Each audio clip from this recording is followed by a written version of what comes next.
Hello, everyone. Welcome to today's webinar. We will be talking about all you need to know about starting a business between Singapore and Thailand. My name is Isabella Sher. I work with Oxford Singapore as a Senior Business Development Associate.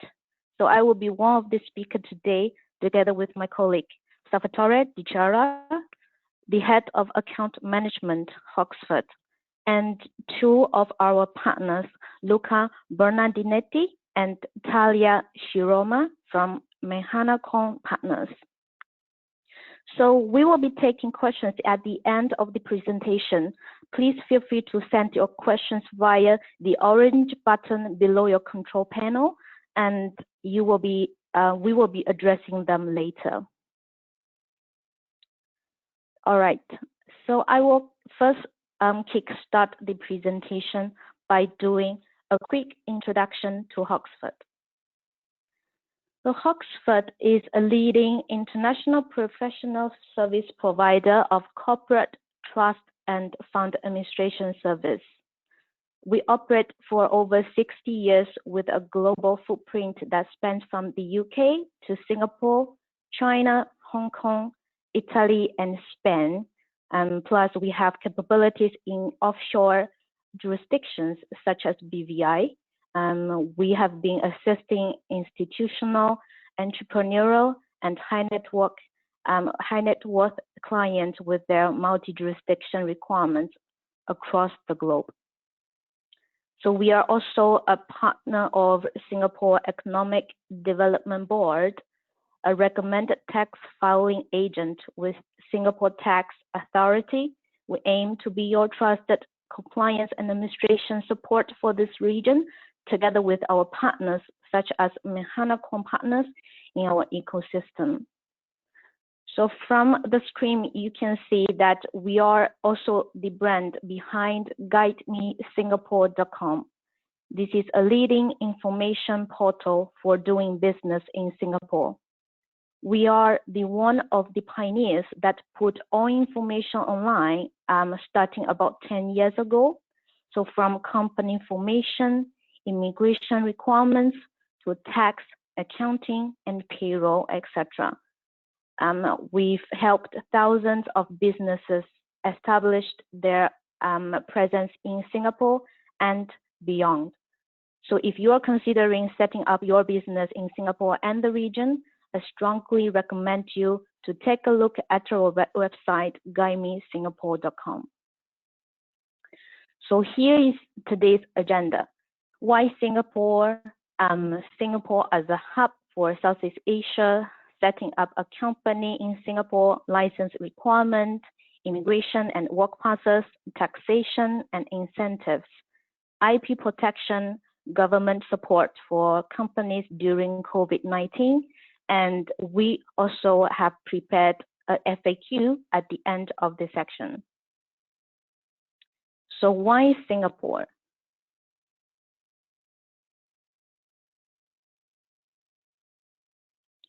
So Singapore has strong trade and investment and is one of the most competitive country and the world's easiest place to do business. Factors such as strategic location and a competitive workplace, pro-business environment, and forward-looking economic policies have enabled Singapore to be the world's gateway to Asia. Singapore is strategically located at the crossroads of the main trade and shipping routes of the world, including the major sea route between India and China. In Singapore, biggest logistic players are present, forced by the scarcity of land to maximize their efficiency. Singapore is also renowned as a transportation hub, being home to the award-winning Changi Airport.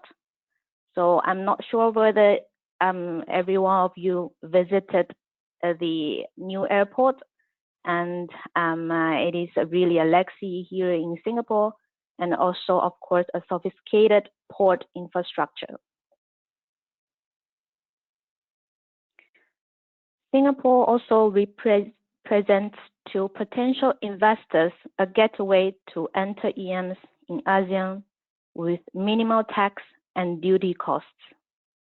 ASEAN aims to achieve free flow of goods in the region, resulting to less trade barriers and deeper economic linkages among member states. So, Singapore advantages at a glance. Whether you are a non-resident individual, small and medium company, or a multinational opting for Singapore Company Incorporation will definitely give you a launchpad to regions other developing economic. This aside, you can benefit from Singapore's wide network of trade agreements, ease of doing business, an attractive tax system, and sound intellectual property protection. Singapore has a unique position in the global economic and a pivotal role as a business epicenter in the heart of Asia. The city-state has been consistently acknowledged as a global business hub, one that features development, infrastructure, political stability, open business policies, a skilled workplace, the use of English as the main working language, and respect for intellectual property rights. Singapore has established itself as a reputable financial and regional trading center, so it is also the world's busiest port and a top location for investment in ASEAN Pacific, Asia Pacific region. And strong trade and investment makes Singapore the most competitive country and world's easiest place to do business, as mentioned. And many multinational companies have also chosen to set up their business in Singapore.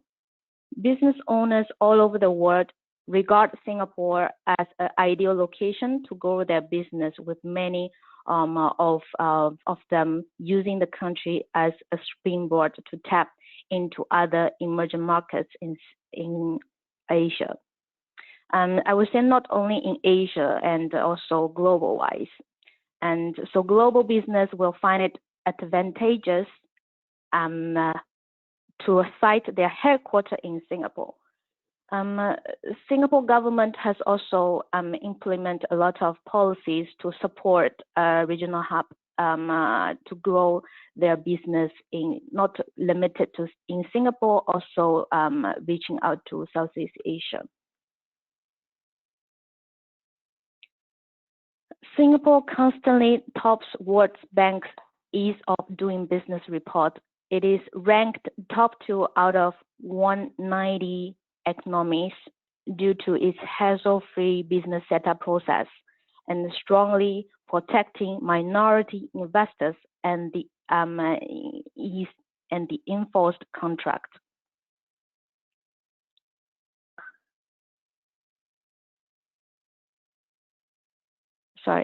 Singapore as a hub for Southeast Asia.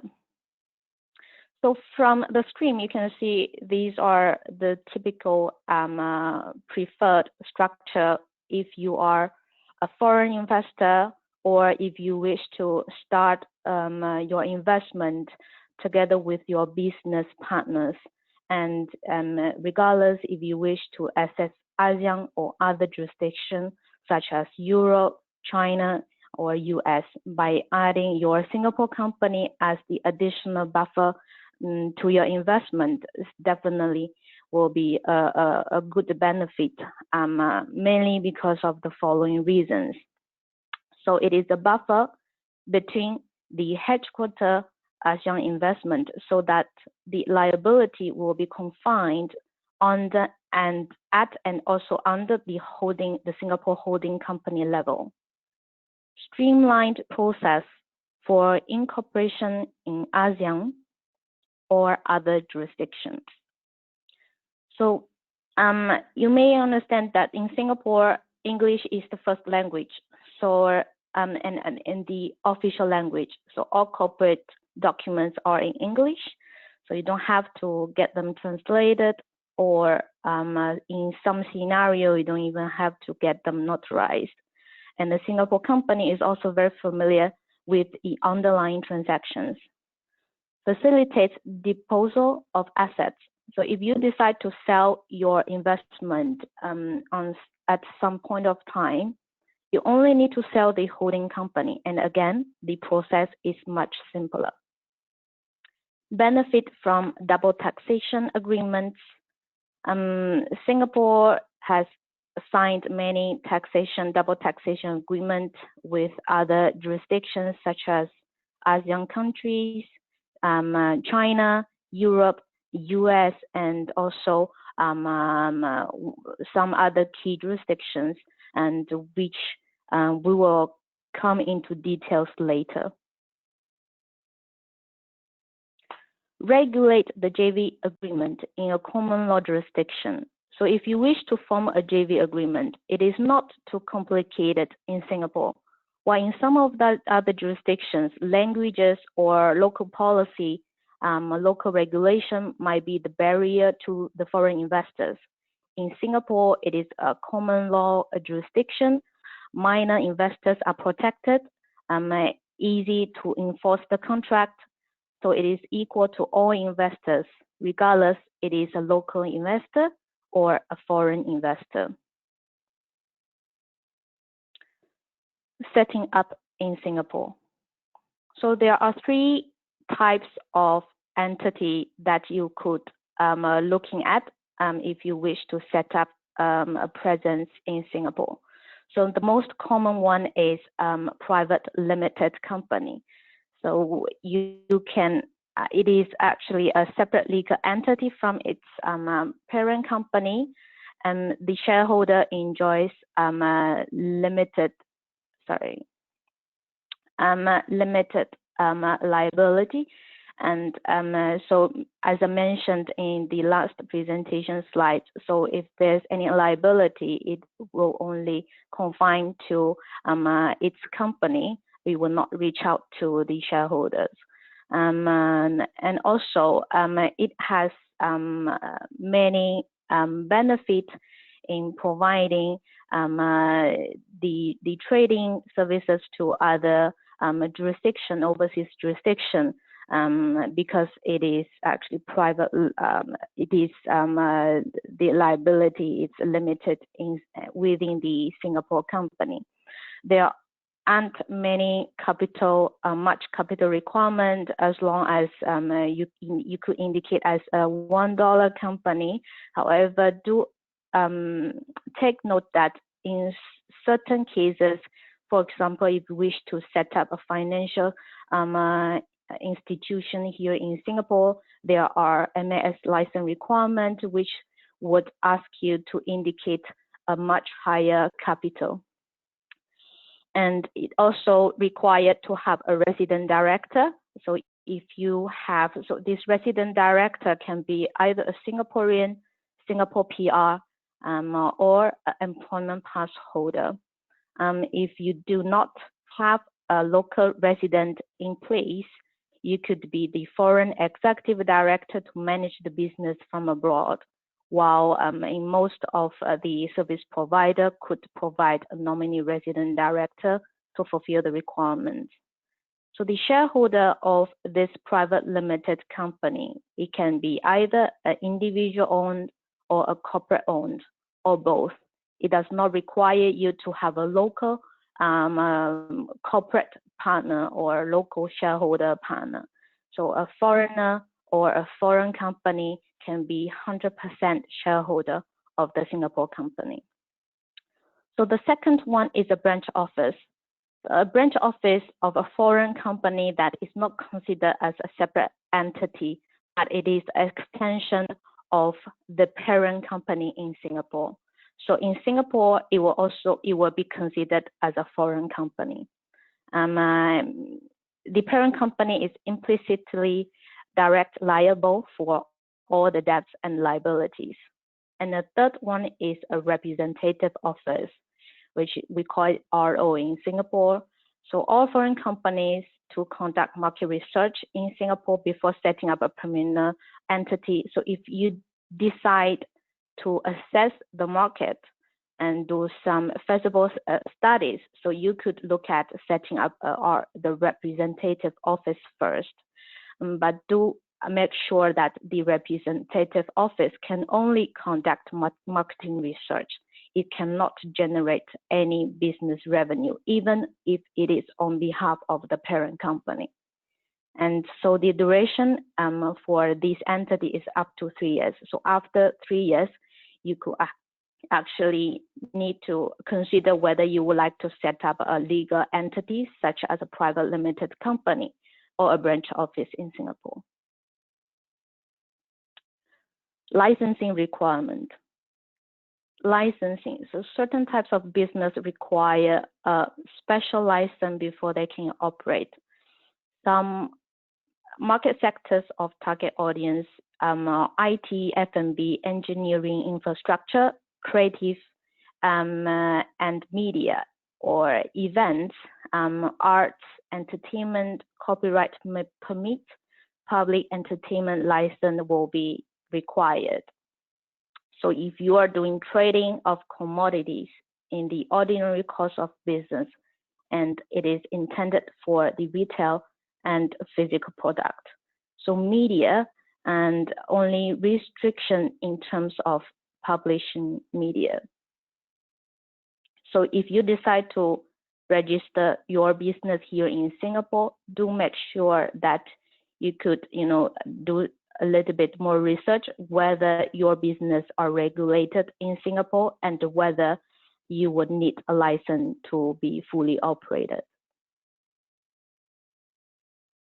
Immigration and work visa. So work visa, there are there are 3 types of work visas in Singapore. So the most common one is employment pass. So this is for foreign professionals. Some of the directors or higher management team wish to relocate to Singapore to manage the business here, could consider to apply this pass. So it has minimum education qualification requirements. It must be from a recognized institution, and it also requires this personnel to have relevant work experience of 3 years minimum. Recommended salary from entry staff, the Ministry of Manpower has increased the minimum salary this year to 3,900 per month. And the director, at the director level, you may wish to consider at a higher salary starting from 8,000 and 12,000 if you wish to bring your family here in Singapore. So it is on renewal basis. So depending on the authority, your first AP application will be granted from 1 to 3 years. So after that, you could again submit your renewal. So another pass is called S-Pass. This is for mid-level skilled workers. So this pass require lesser salary requirement, but however, it is on quota system. For example, if you wish to hire in some industry, if you wish to hire one S-Pass holder, maybe you will need to commit to have 5 to 10 local workers first, meaning to hire either Singaporean or Singapore PR workers. So the minimum education qualification required to be diploma. It has certain relevant work experience, and it is also on renewal basis from 1 to 2 years. So there is another work pass which is not included in this this slide, which is called WP. It's a typical work pass for applied for construction workers. If you decide to, bring in some foreign workers to do construction, maybe F&B waiters. But however, do take note that WP is also on the quota system. And in order to hire one foreign staff on WP, you will need to fulfill to hire at least 5 to 10, and depending 5 to 10 local employees, depending on the industry. So there is another important pass called dependent pass. If you are an employment pass holder or S pass holder, you can actually bring your spouse or children to Singapore on a dependent pass. Of course, you have to, it's recommended you to indicate a higher salary, because the authority will actually consider whether you could afford their living here in Singapore. And so a dependent pass holder could also work in a Singapore organization by applying a letter of consent. Taxation and incentives. So I will pass the mic to my colleague Salvatore to continue the presentation.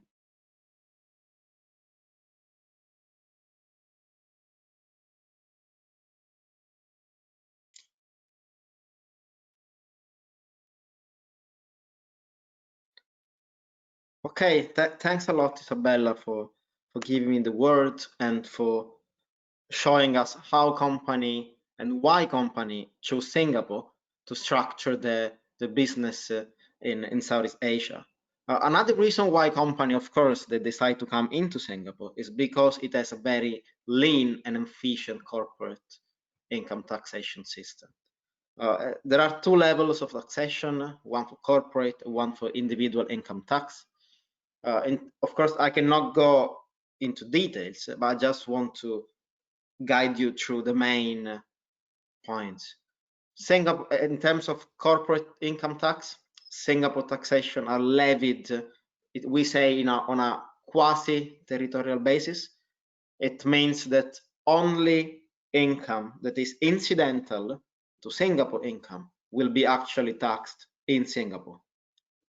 The corporate income tax rate is 17%, and what is even more interesting for companies that wish to come into Singapore, there is no taxation on dividend distribution and on capital gains. So it means if you are a shareholder of a Singapore company, Singapore will not withhold any amount on your dividend distributed. There are also some tax exemptions that are available for resident and foreign companies, but I will show them in details a bit in the next slide. In terms of individual taxation, Singapore taxation works on a progressive system. The income tax rate goes from 0 to 22% for resident individuals, so you can understand it's quite low, and the highest rate of 22% is only applied on income that are above 320,000 Singapore dollar. That means roughly 200,000 US dollar. In case the individual is not resident in Singapore, and for being resident in Singapore, we consider someone that is a Singapore citizen, someone who is a Singapore permanent resident, or someone who has an employment pass or in Singapore to work in Singapore. In case you are not resident in Singapore, you will be taxed at a flat rate of 15%. Also in this case, there are several tax deductions and rebates that are available. I would like now to focus a little bit more on what are the tax exemptions that the Singapore government allows to boost the growth of local companies. So all companies in Singapore, regardless if they are a private limited company or they are a branch of a foreign company, can enjoy a partial tax exemption. This means that after you compute your net income, on the first 10,000 Singapore dollar of net income, you will receive an exemption of 75%. and then on the next 50% of chargeable income, you will receive an exemption of 50%. This actually means that you will lower the tax rate on your first 200,000 Singapore dollar from 17% to roughly 8 to 9%. There is also another exception that we call startup exemption that is even more convenient, and this exemption is available to all companies that have been just incorporated and that have at least one individual shareholders that owns at least 10% of the company. And you can enjoy this exemption for 3 years after the incorporation of the company. The exemption is on the first 100,000 Singapore dollar for net income, you will receive an exemption of 75% compared to the 10% to the 10,000 Singapore dollar of the partial tax exemption. And then on the next 100,000 Singapore dollar, you will receive a further exemption of 50%. On top of this, there is also a tax rebate. What is a tax rebate? It means after you compute your taxable payable, you can also deduct 25% of the tax payable that you already computed up to 15,000 Singapore dollar. So let's say you have 100,000 Singapore dollar of tax payable, you will be able to deduct further 15,000 Singapore dollar. Of course, this is because 25% of 100,000 is higher than 15,000 Singapore dollar. As Isabella mentioned, Singapore signed more than 70 double taxation agreements with other countries, and of course there is one in place also with Thailand, is the country we're talking about today. And the main point is that business profits of a Thailand company in Singapore will only be taxed in Thailand unless this company does business through a permanent establishment. Moreover, as I said before, on dividend distribution by a Singapore company, there are no withholding tax, while there is a withholding tax on interest paid between the Singapore company and the Thailand company of 15%. In terms of royalties, there are 3 different levels. The general rule is that there is a 10% withholding tax, but this can be reduced to 5 and 8% in case of copyright, the use of copyrights or the registration of patents and trademarks. Talking about IP protection, Singapore offers the best IP protection framework in Asia and the 4th in the world. This actually means that in Singapore you can also find an arbitration and mediation center that is the only one outside the one in Geneva. This will actually allows you to reduce time and expenses in case of litigation. In the table below, I just wanted to summarize this a little bit how it works to register a patent or a trademark or a design. And as you can see, between 4 to 12 months from the application, you can register your patents and trademarks, and within 3 to 6 months, you can also manage to solve a litigation in Singapore without reducing, of course, timing and expenses. Singapore also wants company to invest in research and development, and there is a special scheme and incentive to boost company growth. This actually means that for every dollar that a Singapore company spent on research and development, IRAS, this is the local inland revenue, will grant a 250% tax deduction. Of course, there are some qualified conditions, but we can, as a company, we can help you and guide you in how to enjoy this incentive. I would just now like to conclude spending few words on what the government in Singapore is now doing to support companies during this period of uncertainty and due to the COVID-19. Of course, there has been different budgets and measures released in the past months in Singapore. We will not go into details. Please feel free to ask me any question in case you want to address some specific measures. But I just wanted to show you and give you an idea of what is, how extensive is are the support that the Singapore government is giving to local companies. And the one measures I would like to talk about is the job support scheme. The job support scheme is a special regime that is allowing company to address their cash flow needs in order to be able to retain their local workforce. This scheme has been revised several times in the past 2 months, and yesterday the last budget was released. Basically, this scheme will allow company to receive 25% cash grant on the salary paid to the local employees in the month of October and December 2019. So as you can see, with a retrospective approach, even before the COVID-19 crisis burst, this to give company some oxygen to breathe.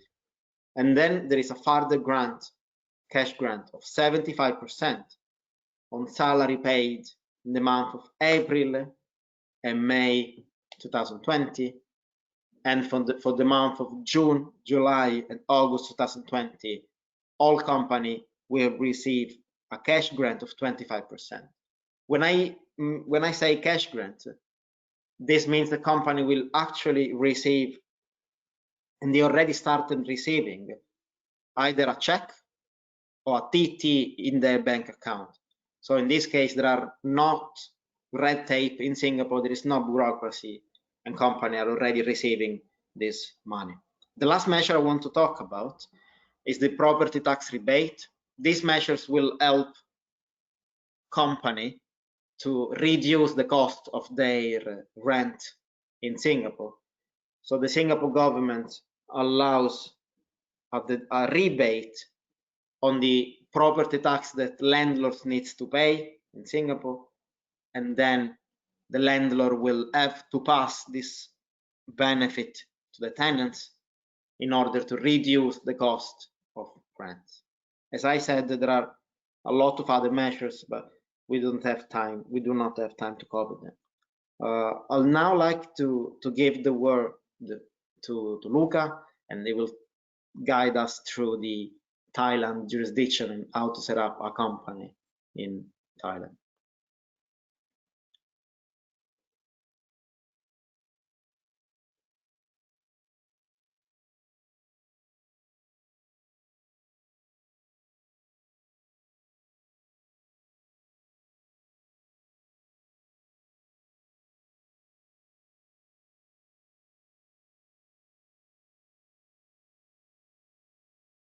Thank you, Isabella and Salvatore, for the introduction, and welcome to all of our webinar attendees. My name is Luca Bernardinetti, and I'm Managing Partner at Mahana Partners Group.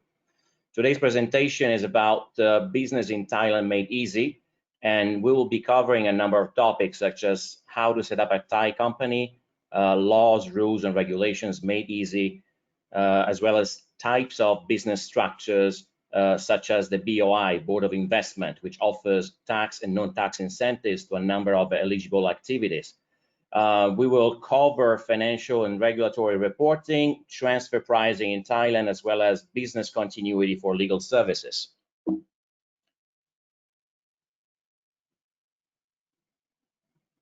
A short introduction to the Mahana Partners Group for those of you who are not yet familiar with our firm. Mahana Partners Group, or MPG in short, is a professional services firm headquartered in Thailand with an ASEAN presence and a global footprint. Oxford is our partner firm in Singapore, and our firm was founded in 1999. In September 2019, on the 20th of September, we celebrated our 20th anniversary. which was founded as Vimami Consulting, which was an English and German-speaking law firm, and was rebranded as MPG in 2016 further to a merger. Here is what we do. We are first and foremost a law firm, and we provide a rather large range of legal services, as you can see on the slide. We employ lawyers with diverse experience, and each of them is specialized in an area of practice.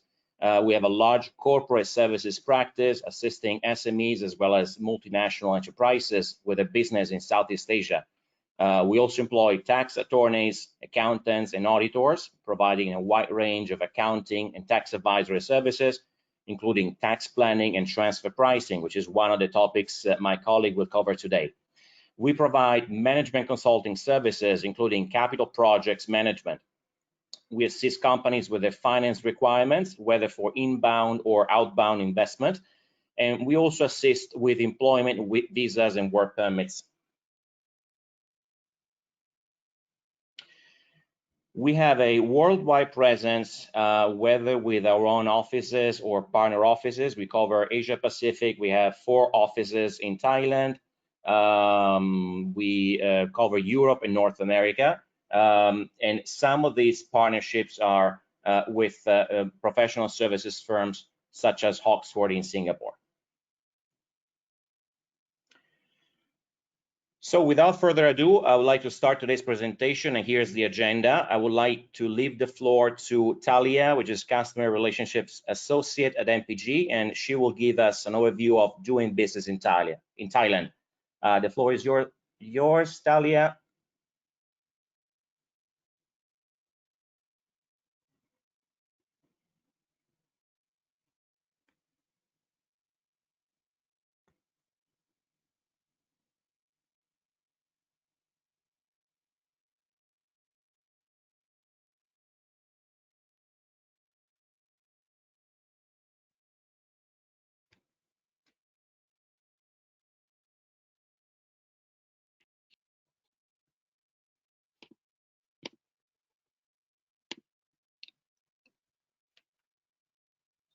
All right, thank you, Luca.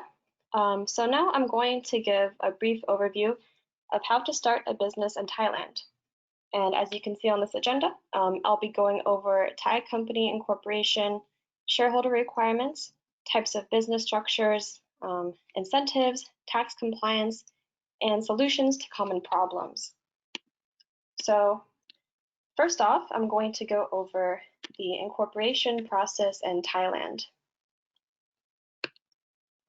All right, so at the top of this slide, you'll see an infographic which illustrates the workflow for MPG's incorporation process. First, we'll have a business meeting with the foreign business owners or investors to clarify their needs and help them meet the required number of shareholders to start a business in Thailand. All right, next we'll help the company define its business structure, define the relationship and shareholding structure between foreign holding companies and their subsidiaries. We help plan for investment, budgeting, and tax planning.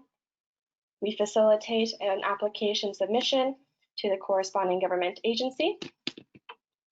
And we'll also prepare applications and supporting documents for the business. So the most common type of business entity for foreigners to incorporate in Thailand is a Thai limited company. The registration process for this type of company is very straightforward, and the type of activities it can engage in is broad. So the first step in setting up a limited company in Thailand is submitting the name of the company to the Department of Business Development.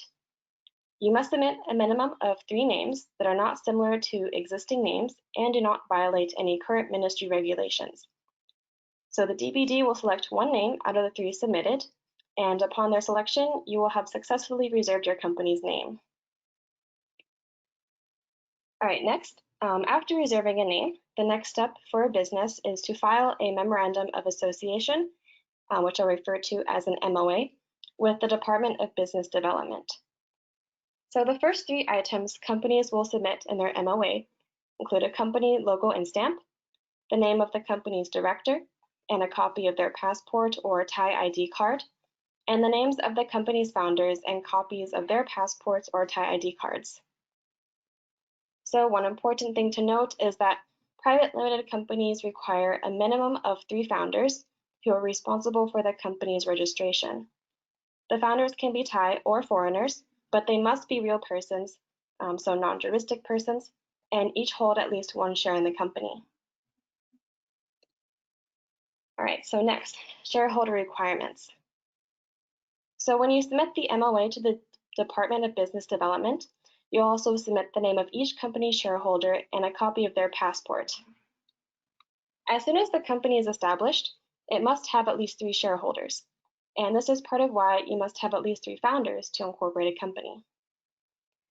Furthermore, unless it's part of a special board of investment program, the majority of shares in a Thai limited company must be owned by a Thai citizen.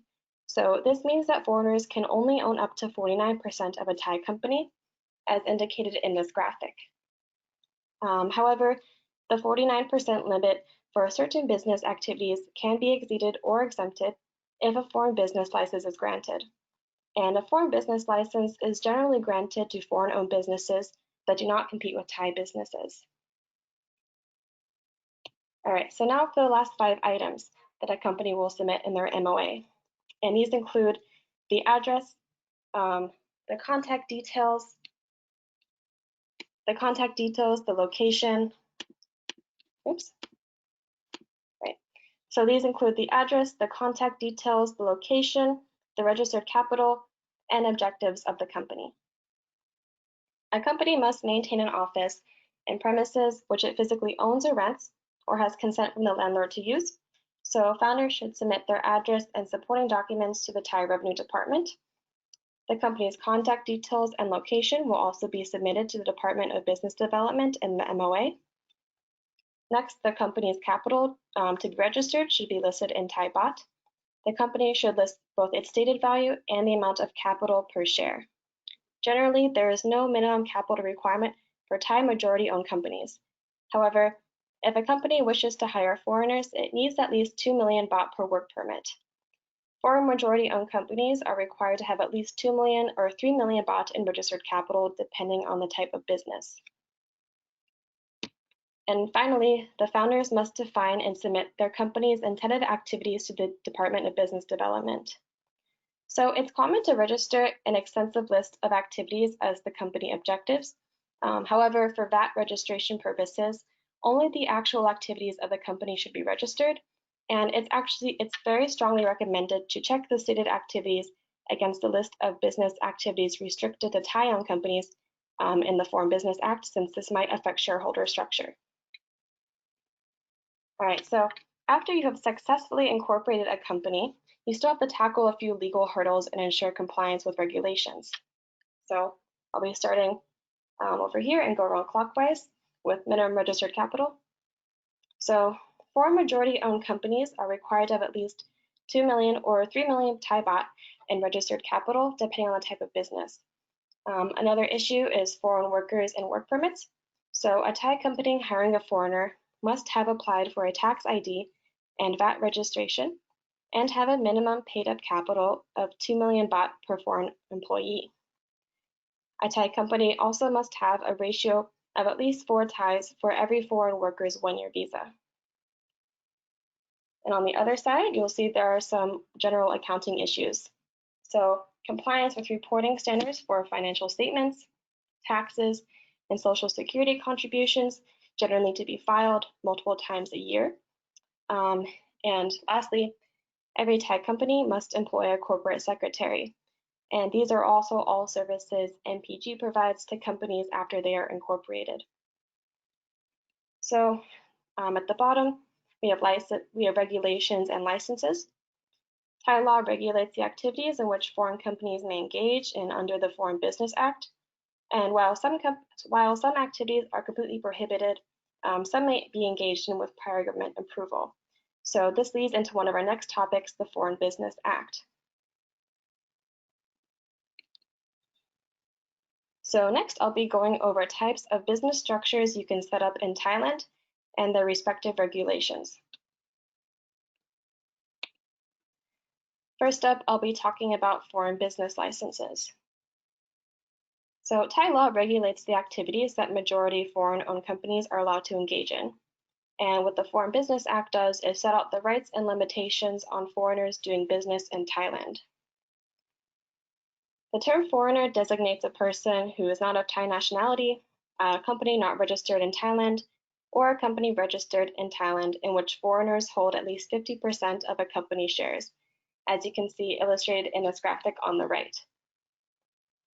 Under the Foreign Business Act, some business activities are completely prohibited to foreigners, some may be engaged in with prior approval from a government agency, and some do not require any special approval at all. To engage in activities where Thai companies are not yet ready to compete with foreigners, such as legal services or accounting, the foreign company must obtain a foreign business license before it begins operations. So depending on the activities a business wants to engage in, it may be to their benefit to obtain a foreign business license. And the main benefit of a foreign business license is that foreigners can own 100% of a company. However, the process of applying for a foreign business license is long and complex, so we recommend that businesses consult with a legal professional to discuss their options and prepare a successful application. So there are two exceptions to the restrictions placed on foreign-owned companies under the FBA. One exception is if the foreign company receives permission from the Thai government, such as in the form of a foreign business license, which is what we just went over. And the second exception is if the company operates under a treaty to which Thailand is a party, such as the U.S. Treaty of Amity. And this is the type of business structure we'll go over on this slide. So under the U.S. Treaty of Amity, U.S. citizens and businesses incorporated in the U.S. Or incorporated in Thailand that are majority owned by U.S. citizens are allowed to engage in business on the same basis as Thai companies. So what this means is that these businesses are exempt from most restrictions on foreign investment that are imposed by the Foreign Business Act. And furthermore, American companies can maintain a majority foreigner shareholding or wholly own their company in Thailand. However, as you can see listed on the bottom of the slide, there are still certain restrictions on investment that American companies must comply with, such as owning land. All right, so the last structure I'll go over is a representative office. If a foreign company based outside of Thailand wants to facilitate the import or export of goods in Thailand without setting up a company in Thailand, they should establish a representative office. So as you can see listed at the top of this slide, a representative office has the following features. It does not receive revenue from providing services. It can't make purchases or payments or conduct any related business transactions. Its expenses are paid entirely by the head office, and it is not subject to any corporate income tax except for interest. The scope of a representative office's activities is limited to 5 services conducted on behalf of the head office, and you can see those summarized in this infographic in the middle. So first is reporting on business activities in Thailand. Second, providing advice related to products that are being sold to distributors or customers, sourcing goods and services in Thailand, inspecting and controlling the quality and quantity of goods purchased or ordered to be manufactured in Thailand, and finally, introducing information regarding new products or services. So if the representative office offers services outside of this scope, then the Thai Revenue Department will subject it to Thai corporate income tax on all of the income it has received.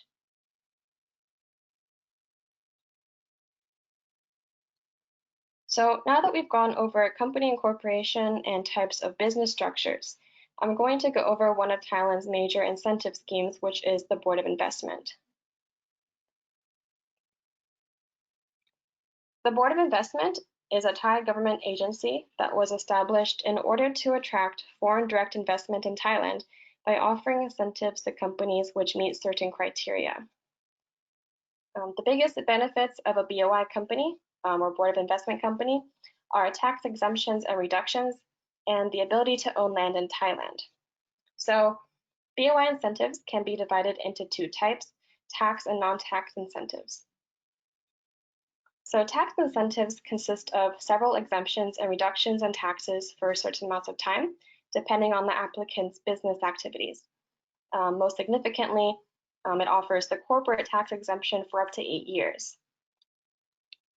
Non-tax incentives consist of privileges that are not normally given to foreign investors. So BOI companies are able to operate under full foreign ownership, and they're also the only type of foreign company able to own land in Thailand. And you can see all of these exemptions and incentives listed on the slide.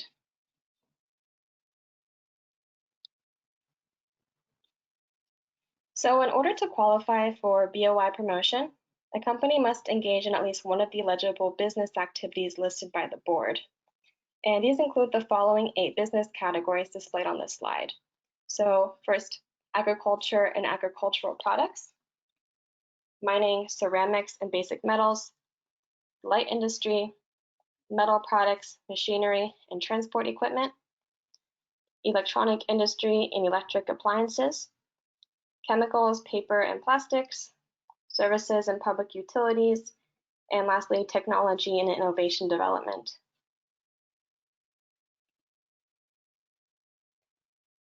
All right, so now I'll go over the criteria for granting investment incentives. So the BOI Thailand grants tax incentives according to an investor's business activities. And at the top, you can see an overview of the different tax incentives granted by the BOI. A BOI company will receive all these incentives, but the time period they receive them for and the amount of their exemption or reduction will depend on their business activities. So the eligible activities fall into 2 groups, Group A and Group B. Group A consists of activities that are knowledge and technology based, and they receive the most generous incentives. Thailand is trying to attract companies with know-how. So for instance, pharmaceutical companies, technology companies, basically industries where Thai companies do not yet excel. For instance, in A1, which is knowledge-based activities focused on research and development, and A2, infrastructure projects, which is also an area NPG does a lot of work in, they receive the most generous incentives. If you see over here, Group B consists of supporting industry activities that do not use high technology, but are still important to value chain. So the incentives granted to these activities are not as generous as those given to the activities in Group A, but they will still receive these incentives. All right, so now that you've learned how to set up a company in Thailand and the type of business structures and incentives available to you, this last section will cover the business services your company will need to be successful after its incorporation and what NPG does to help. So once you set up a business in Thailand, you'll need to ensure constant compliance with regulations and requirements. For instance, you'll need to file withholding taxes, set up a social fund, register with the VAT system if your company's income exceeds 1.8 million baht, and so on. So on the slide, you'll see a few of the areas where NPG continues to help businesses after their incorporation.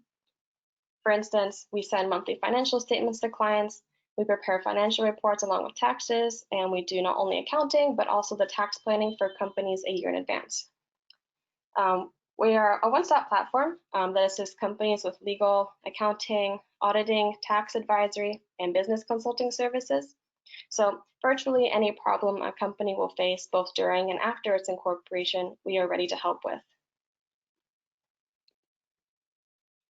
All right, so another area that companies involved in international trade or with entities located outside of Thailand might need help with is transfer pricing. NPG advises clients on transfer pricing strategies and tax schemes, and we also help clients structure how to receive preferential tax rates while complying with Thai law. So our services include planning and designing strategies, intelligence gathering, analysis, report production, in addition to preparing and submitting the relevant documents to government authorities. All right, so lastly, business continuity for legal services.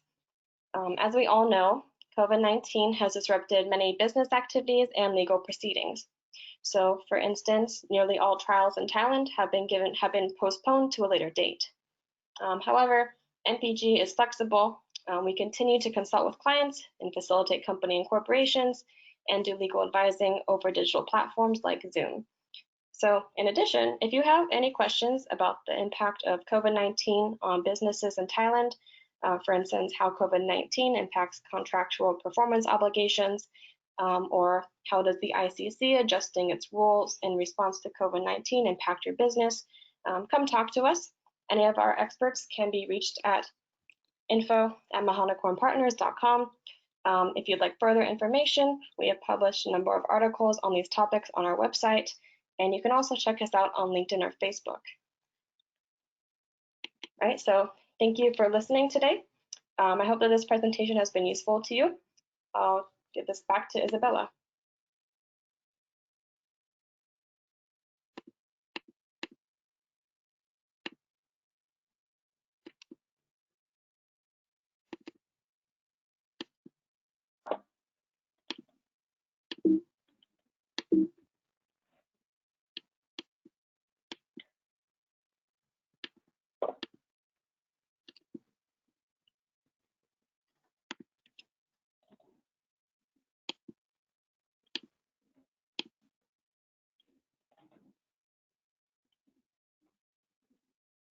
Okay, thank you, Talia, Luca, and Salvatore for the insightful sharing. So as mentioned that we have also prepared a FAQ section. So I'm not sure why my presentation slides doesn't work. So you have to bear with me at the moment when I go to the slides again.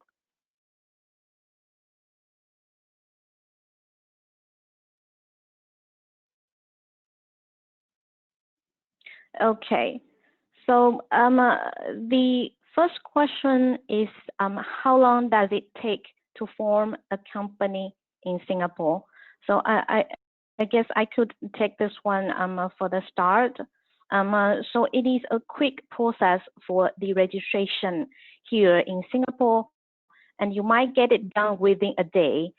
However, you don't wish to consider some other factors such as preparing for original, notarized, or translated documents, and also whether the case would be referred to another authority to get approved, such as if the company name gets rejected when you submit your first application. So it may take extra time when it comes to form a company. So again, it is a very simple process and it is very fast to be done as well. So hopefully that answered your question. So the second question is that, is there any minimum requirement of paid up capital? Salvatore, would you like to cover this one? Yes, I mean, in terms of minimum capital requirement, as we said in the slide, you can set up a company just with $1 Singapore of capital. However, if you wish to, of course, rent a shop, for example, the landlord might ask to increase your capital.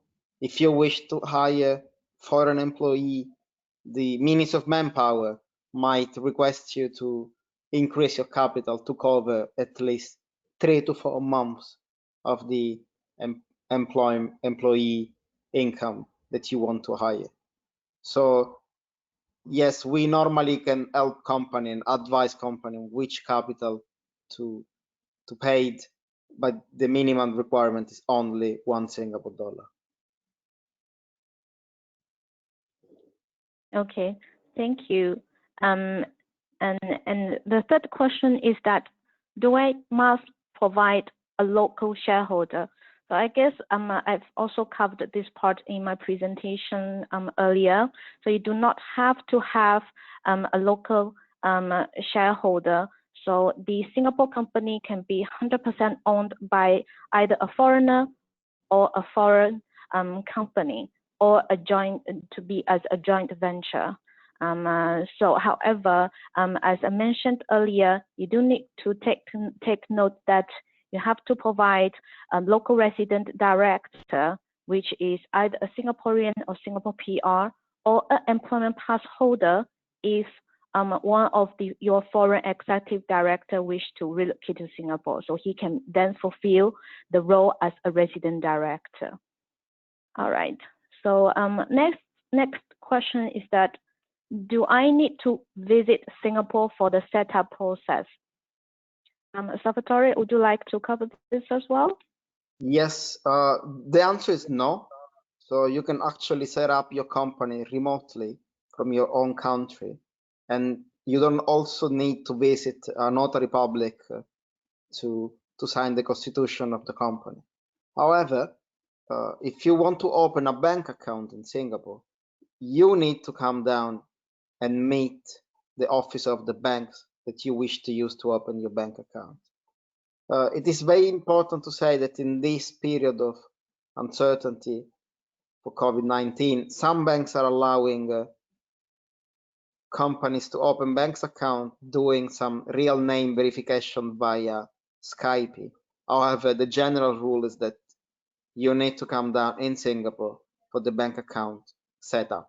However, to set up your companies, you can just do it from your home country, and we can take care of all the things to be done in Singapore.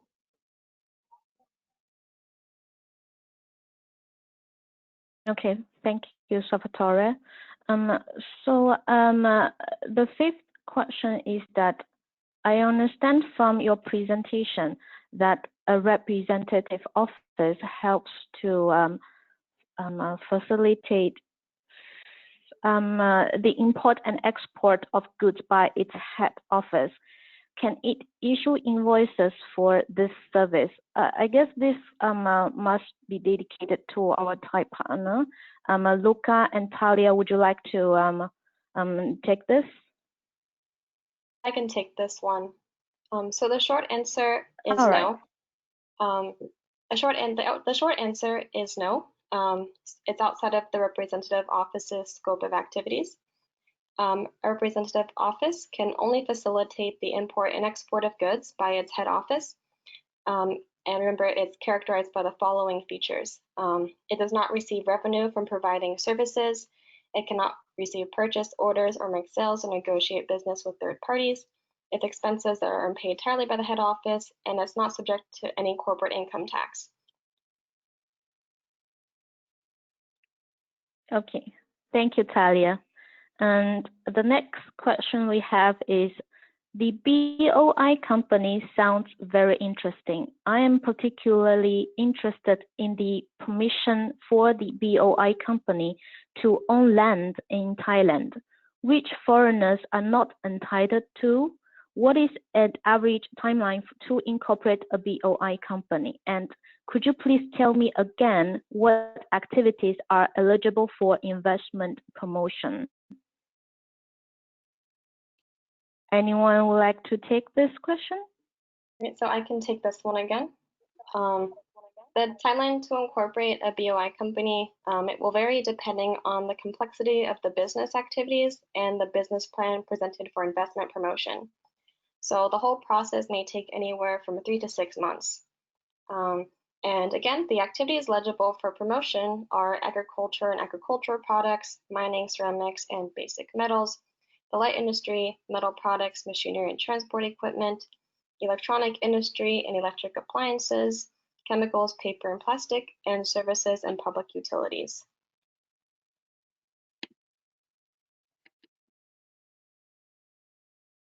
All right, thank you. And next we have is, what are the advantages for multinational enterprises to set up their headquarters in Singapore and their operation in Thailand?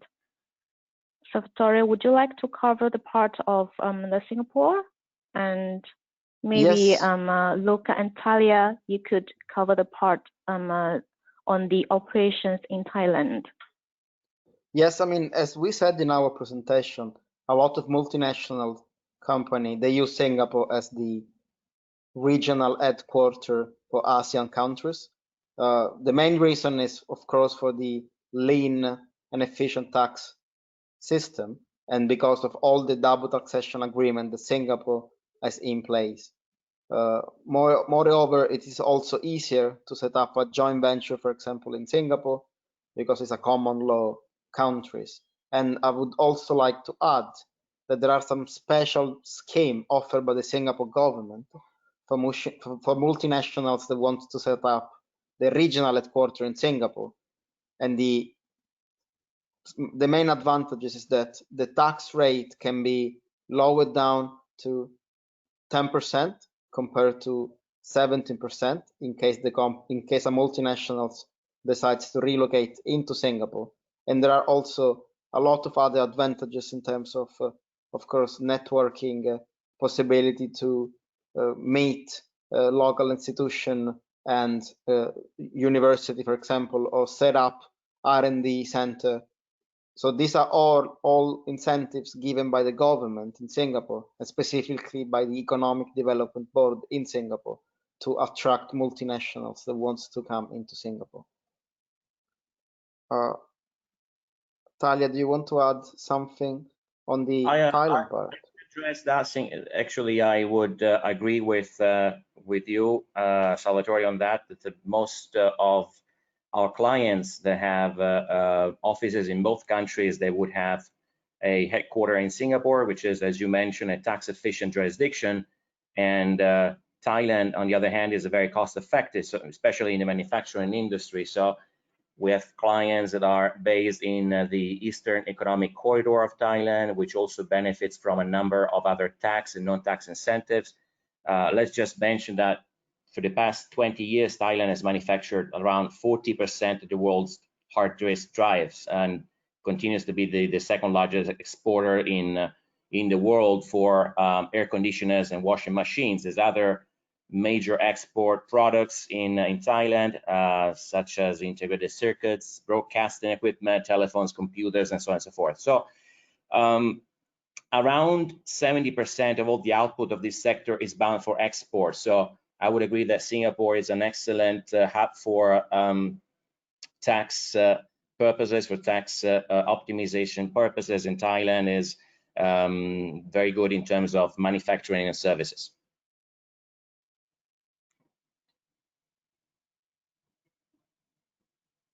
All right, thank you, Salvatore and Luca, for addressing the last question. And so next, we actually received a question from the audience. And so for foreigners registering a company in Thailand, are we able to register a company that is not majorly owned by the Thai shareholder? Yes, Isabella, the short answer is yes. It is possible for foreigners to own up to 100% of a company in Thailand. Talia went over a few of these structures. There are others, but for the sake of, for time's sake, we just went over a few of them. But the answer is yes. It would be too complex to explain over the next few seconds. I know that we are running a bit over time at the moment. So, but it's possible for foreigners to own 100% of a corporate entity in Thailand. If anyone has questions, we'll be very happy to address them, perhaps on a conversation after the webinar. Yes, thank you, Luca. So there's one, actually we have received a lot of questions, but due to time limitation, I think we are going to address the last one, which is how does DTA work with, say, Singapore and Thailand? What will be the exact percentage ratio like? Salvatore, would you like to take on this one?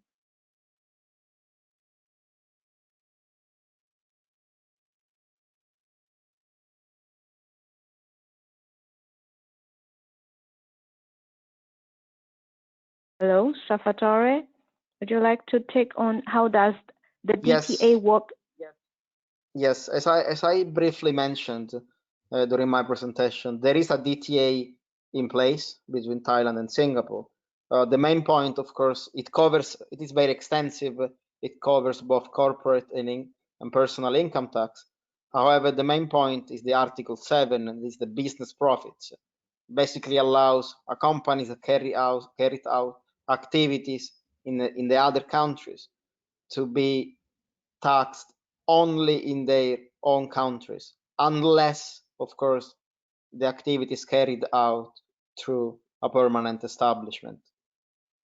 It is important to say that there is no dividend taxation between if a dividend is distributed from Singapore to Thailand, and then, as I said, there is also 15% on interest paid on intercompany loan.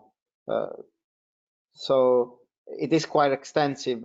If you want to have details, you can just reach out privately and I can help you address your questions. All right, thank you, Salvatore, and thank you again, Luca and Talia. We understand that you must, the audience, that you must have a lot of questions that do feel free to reach out to us. Our contact details are in the screen at the moment. And please feel free to send us any questions that you may have after the presentation. We hope you enjoyed our presentation and found it useful. And thank you again, and have a good week ahead.